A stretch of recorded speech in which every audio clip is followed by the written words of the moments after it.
शादी हुई थी, उसकी नौकरी दिल्ली में थी तो उसकी पत्नी की नौकरी थी गुरुग्राम के उद्योग विहार में। तभी दोनों ने फैसला किया कि क्यों ना दोनों साथ साथ ही रहें। पत्नी के कहने पर उसने उद्योग विहार गुरुग्राम में अपना घर लिया। किराए के उस मकान में जैसे ही रहना शुरू किया, एक रात की बात है, सुबह के 4 बजे के आसपास का वक्त हो रहा था और अचानक ही दीपेश शर्मा की आंख खुल जाती है। बाथरूम के अंदर से ऐसा लग रहा था जैसे कि कोई नहा रहा हो। वो देखता क्या है कि पत्नी उसके बिल्कुल बगल में सोई हुई थी, लेकिन बाथरूम से आवाज आ रही थी। इसलिए उसने जाकर चुपके से देखा तो जैसे ही बाथरूम का दरवाजा खोला तो अंदर कोई नहीं था। वो थोड़ा घबरा जाता है, परेशान हो जाता है और इस वाक्य को अपनी पत्नी को सुनाता है। इसके बाद उसकी पत्नी ने भी यही सेम टू सेम महसूस किया कि एक दिन बाथरूम से आवाज आ रही थी जबकि उसका पति आराम से सोया हुआ था। सुबह के लगभग 4 बजे के आसपास का वक्त हो रहा था और पति पत्नी ने इस तरह के कई वाक्य देखे, लेकिन इस बात का उन्होंने कभी किसी से जिक्र नहीं किया था। एक बार दीपेश शर्मा का छोटा भाई भी आया हुआ था। पति और पत्नी दोनों नौकरी करने के लिए गए थे। दीपेश शर्मा का जो छोटा भाई था वो लगातार कई घंटे से टीवी देख रहा था। इसी बीच में नौकरानी आती है और घर का काम करना शुरू कर देती है। जैसे ही नौकरानी घर में पोंछा लगा रही थी, उसको ऐसा लगता है जैसे कि दीपेश शर्मा का छोटा भाई बाथरूम जा रहा है, तो वो इंतजार करने लगी कि वो जब वापिस आएगा, तो क्योंकि जब उसके पैरों के निशान आएंगे तो इससे फिर दिक्कत होगी। अक्सर महिलाओं को ऐसी दिक्कत भी होती है। जब काफी देर से वो वापस लौट कर नहीं आता और बाथरूम में से किसी तरह की आवाज नहीं आती, तो वो कई बार आवाज लगाती है कि भैया भैया अभी आपको बाथरूम में कितना समय लगेगा। जब जब ये बाथरूम की तरफ आवाज लगाती है, तब पीछे से आवाज आती है कि मैं बाथरूम गया ही नहीं, तुम क्यों मुझे आवाज लगा रही हो। नौकरानी ये सब महसूस करने के बाद वो दहशत में आ जाती है, परेशान हो जाती है। दीपेश शर्मा से कहती है कि भैया मैं तुम्हारे घर पर कभी काम करने के लिए नहीं आऊंगी। दरअसल इस घटना के बारे में उन्होंने कभी किसी से जिक्र नहीं किया। कुछ दिन के बाद दीपेश शर्मा की पत्नी गर्भवती भी हो जाती है। उसने एक अखबार में इंटरव्यू के दौरान ये बोला था कि शायद वो एक अच्छी आत्मा थी जो मेरे परिवार की मदद कर रही थी। आज की कहानी जो मैं आपको सुनाने जा रहा हूं, इस कहानी को सुनने के बाद आपको बिल्कुल यकीन होगा ही नहीं कि ऐसा भी सच हो सकता है, मगर टाइम्स ऑफ इंडिया की रिपोर्ट और उसके बाद उस पर बनी कई फिल्मों से यह साबित हो जाता है कि हाँ, कहीं ना कहीं ये बात बिल्कुल सच थी। क्योंकि जहां की एक कहानी है, जिस जगह की वो कहानी है, जिस जगह पर वो एक लड़की पाई जाती थी, उसके नीचे एक कब्रिस्तान हुआ करता था। आदाब, नमस्कार, सत श्री अकाल। मैं उस्मान सैफी। आज की जो कहानी है ये हरियाणा प्रदेश का एक शहर है गुरुग्राम। दरअसल गुरुग्राम में ही उद्योग विहार कॉलोनी में एक सैफरोन नामक बीपीओ कंपनी होती है और बीपीओ कंपनी के अंदर एक लड़की जिसका नाम रोजी होता है और उससे उसका दूसरा नाम निकिता रॉय भी होता है। निकिता रॉय भी के नाम से भी उसको जानते थे और रोजी के नाम से भी उसको जानते थे। वो लड़की इतनी होनहार होशियार होती है कि उसको लगातार पिछले 3 महीने से बेस्ट एम्प्लॉय का खिताब दिया जा रहा था, उसके खिताब से नवाजा जा रहा था। जब ये सर्वश्रेष्ठ कर्मचारी के तौर पर उसको सम्मानित किया जा रहा था, तो वो पूरे उस स्टाफ की एक स्टार कर्मचारी के रूप में जानी जाती थी, पहचानी जाती थी। कौन ऐसी लड़की थी जो उसकी जैसा बनना नहीं चाहती थी? कौन ऐसा कर्मचारी था जो उसके जैसा बनना नहीं चाहता था? क्योंकि जब उसकी सभी लोग तारीफ करते थे, उसकी चाहे वो उसके काम की तारीफ हो, चाहे वो खूबसूरती की तारीफ हो, सभी उसकी जब तारीफ करते थे तो कहते थे कि वाकई लड़की बहुत मेहनती है, अच्छी है। एक रात की बात है, वो अपना काम कर रही थी और काम करते करते अक्सर जो इस तरह के कॉल सेंटर में जो काम किए जाते हैं, कॉल की जाती हैं, ज़्यादा से ज़्यादा वो 4 मिनट चलती है या 3 मिनट चलती है या कम से कम 2-3 मिनट में बात खत्म हो जाती है। लेकिन कॉल चलते चलते 40 मिनट से ज़्यादा का समय हो चुका था। रोजी लगातार बातचीत कर रही थी और 40 मिनट से ज़्यादा समय हो गया। कभी वो गुस्सा हो रही है तो कभी उसके फेस एक्सप्रेशन बदल रहे हैं। इसी बात को देखते हुए जो आसपास के कर्मचारी थे उनकी नजर पड़ जाती है कि इतनी लंबी कॉल तो कभी चलती ही नहीं है। तभी किसी की नजर पड़ जाती है और उसने उस कॉल को रिकॉर्ड करना शुरू कर दिया। जैसे ही रोजी की बातचीत की कॉल रिकॉर्ड होती है, 45 मिनट पर जाकर वो कॉल खत्म हो जाती है, समाप्त हो जाती है। उसके बाद उस लड़की को इतना गुस्सा आता है, गुस्सा आने के बाद वो अपना सामान समेटती है, सामान समेटने के बाद वहां से चली जाती है। बात ये कंपनी के जो उच्च अधिकारी थे उन तक पहुंच जाती है। जब बात उन तक पहुंचती तो उन्होंने पूछा कि क्या बात थी, ये रोजी इस बात पर किस बात पर गुस्सा थी, क्या बात थी? तो किसी ने बताया कि कॉल जो चलती है 3-4 मिनट के आसपास होती है, लेकिन रोजी की बात लगभग 45 मिनट तक चलती रही। किससे बात कर रही थी, क्या कर रही थी, कुछ समझ में नहीं आया। अब कंपनी में जो उच्च पद पर बैठा हुआ व्यक्ति है उसने कहा कि ये कॉल रिकॉर्डेड थी, इसको आप सुन के देखो कि आखिरकार बात क्या है। जब कॉल को सुना गया तो सब लोग हैरान हो जाते हैं, सोचने पर मजबूर हो जाते हैं और उन्हें यकीन नहीं होता कि आखिरकार ऐसा कैसे हो सकता है। दरअसल रोजी तो बात कर रही थी लेकिन सामने से कोई आवाज ही नहीं आ रही थी। अब ये रिकॉर्डेड कॉल से सब के सब लोग घबरा जाते हैं, सोचने पर मजबूर हो जाते हैं। किसी को लगा कि शायद रोजी की तबीयत खराब होगी, इसलिए वो अपने आप से बातचीत कर रही होगी, कुछ ना कुछ इस तरह की बात थी। लेकिन अगले ही दिन रोजी अपने इस ऑफिस में आती ही नहीं है। तो कर्मचारी इस बात को ज़्यादा सीरियस नहीं लेते हैं, क्योंकि अक्सर लोग छुट्टी पर चले जाते हैं। ये कोई बहुत बड़ी बात नहीं होती है। बात बड़ी तब हो जाती है जब लगातार 3-4 दिन का समय बीत जाता है और रोजी काम पर लौटकर नहीं आती है। जो लड़की अभी 3 महीने से लगातार बेस्ट एम्प्लॉय, सर्वश्रेष्ठ कर्मचारी का पुरस्कार खिताब जीत रही थी, वो अचानक से 3-4 दिन गायब हो जाती है। उसको मेल किया जाता है तो मेल पर वो कोई रेस्पॉन्स नहीं दे रही थी। फोन कर रहे थे तो फोन उसका मिल नहीं रहा था। ना मेल पे बातचीत हो पा रही है, नहीं फोन पे बातचीत हो पा रही है। ये बात है साल 2005 की, जो कहानी मैं आपको सुना रहा हूं।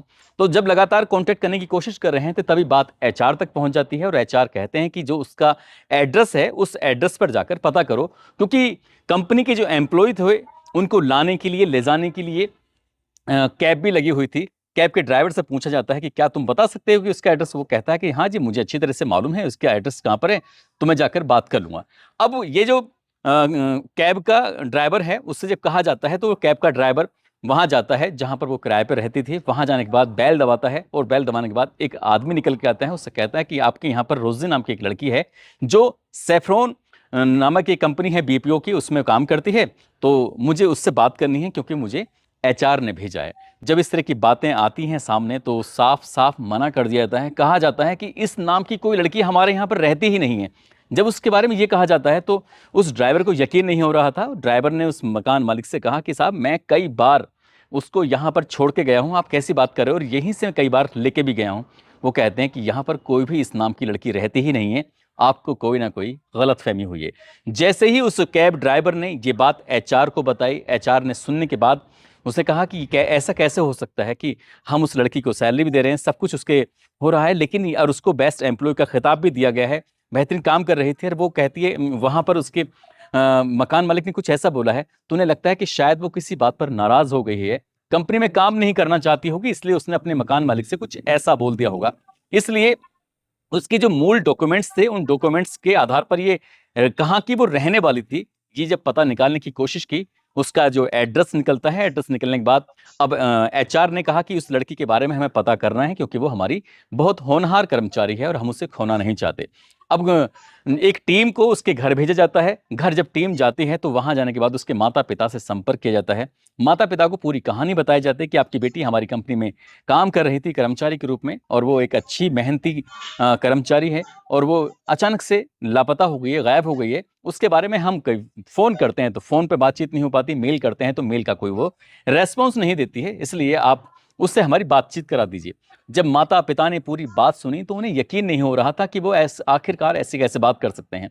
वो बताया जाता है कि लड़की तो 8 साल पहले खत्म हो चुकी थी, मर चुकी थी, और उसका रोड पर एक्सीडेंट हो गया था। उसको जो भी उसका एक किसी भी आदमी मरने के बाद उसका होता है, जैसे क्या मुसलमानों में सुपुर्द खाक किया जाता है और हिंदू में किसी का को अंतिम संस्कार यानी कि जला दिया जाता है। तो इस तरह से जब ये देखा गया तो जो कर्मचारी गए हुए थे उस कंपनी के, उन्होंने आकर अपनी कंपनी में ये बात बताई तो किसी को भी यकीन नहीं हो रहा था कि जिस रोजी के साथ हम इतने दिन से काम कर रहे थे, जो रात को फोन करती थी, उठाती थी और समस्याओं का समाधान किया करती थी, दरअसल वो कोई लड़की थी ही नहीं बल्कि एक भूत था। इस तरह की जब बातें होती हैं तो लोगों को यकीन नहीं हो रहा था। दरअसल 30 अक्टूबर 2014 को टाइम्स ऑफ इंडिया की एक रिपोर्टर होती है समीन हुसैन, उसने एक ये पूरा किस्सा, पूरी कहानी उसने छापा था, और ये समर अब्बास होते हैं जो उसी बीपीओ कंपनी में काम कर रहे थे। उन्होंने कहा कि अक्सर इस बात पर चर्चा होती है, लेकिन उस लड़के ने यानी कि समर अब्बास ने जो अपनी आंखों से कुछ चीजें महसूस की थी उसको देखकर यकीन नहीं होता। दरअसल वो बताता है कि एक रात की बात है, रात के लगभग 1 बजे के आसपास का वक्त हो रहा था। उसको नींद की झप्पियां आ रही थी और वो लगातार, मतलब जैसे कई बार आदमी को नींद आती है तो वो सोने की कोशिश करता है, वो सीधा यहां से गया और जाकर बाथरूम में पहुंचता है। वहां जाने के बाद अपने चेहरे को धो रहा था ताकि उसे नींद उसकी भाग जाए, नींद उसकी चली जाए। लेकिन जैसे ही वो जहां पर पुरुष का बाथरूम है वहीं पास में ही महिला का भी बाथरूम होता है। अब जैसे ही समर अब्बास वहां पर बाथरूम में अपना चेहरा धो रहा है तो अचानक से बहुत तेज चीखने की आवाज आती है, और चीखने की आवाज आने के बाद उसे लगता है कि शायद उसे देखना चाहिए, कोई मदद के लिए उसे आवाज लगा रहा है, बुला रहा है। वो जैसे दौड़ के जाता है तो उसी की एक सहकर्मी होती है जो साथ काम करती थी, वो उसकी तरफ को घूर के देख रही थी। उस लड़की ने पूछा समर अब्बास से कि तुमने क्या किसी को चीखते हुए सुना? तो वो कहता है कि मैं तो चीखों की बात सुनने के बाद ही यहाँ पर आया था कि शायद कोई मदद के लिए मुझे आवाज़ दे रहा है। उसने जो बाथरूम में झांक कर देखा तो वहाँ पर कोई भी नहीं था। एक और किस्सा वो उस टाइम्स ऑफ इंडिया के रिपोर्टर को बताता है। वो बताता है कि ट्रांसपोर्ट का जो एरिया है, जहां बेसमेंट है, जहां पर एक सुपरवाइजर रहता है जो गाड़ियों की हिफाजत करता है, देखता रहता है। लेकिन एक बार की बात है, सुबह के 4 बजे के आसपास का वक्त हो रहा था और उस सुपरवाइजर वो लगातार भाग रहा है। उससे पूछा जाता है कि भाई तुम इतनी जल्द क्यों भाग रहे हो, क्या दिक्कत, क्या परेशानी है? वो हाँप रहा था, डर रहा था, और डरते डरते उसने जब अपनी कहानी सुनाई, उसने कहा कि मैं अभी, मेरी आंख लग गई थी, सुबह के 4 बजे के आसपास की बात है, और मेरी किसी ने दोनों टांगे पकड़ी और मुझे पकड़ के जमीन पर गिरा दिया और बहुत दूर तक खींचा और मेरी जो कुर्सी थी, चेयर थी, उसको पटक के मार दिया। ये ऐसा पहली बार नहीं हुआ है, बल्कि ऐसा 3 बार हो चुका है।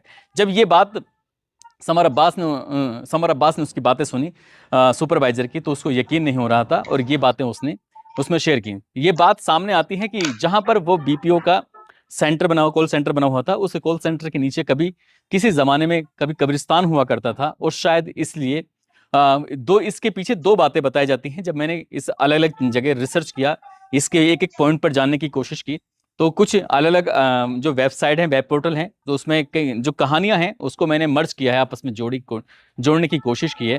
उसमें ये बताया जाता है कि उस बीपीओ कंपनी में कुछ बड़ा घोटाला था, बड़ा मामला था। उस मामले को छुपाने के लिए कुछ इस तरह की कहानियों को प्रायोजित कर दिया गया था, लेकिन इसकी कभी सत्यता के कभी प्रमाण नहीं मिलते हैं। लेकिन ये इसके बाद जब ये कहानी सोशल मीडिया अलग अलग प्लेटफॉर्म पर वायरल होती है, तो उसके बाद बॉलीवुड तक मामला पहुंचता है और बॉलीवुड इस पर दो फिल्में बनाता है। एक फिल्म थी रोजी द सैफरॉन चैप्टर, और एक और निकिता रॉय करके एक मूवी बनी थी, जिसमें कुछ जो शत्रुघ्न सिन्हा के बेटे हैं, उन्होंने इस फिल्म को बनाया था। उनकी जो बेटी हैं वो भी शायद इस फिल्म में थी, और सलमान खान के भाई अरबाज खान ने ये मिलकर शायद इन फिल्मों को बनाया है। अब इसमें कितना सच है कितना झूठ है, ये तो खैर टाइम्स ऑफ इंडिया की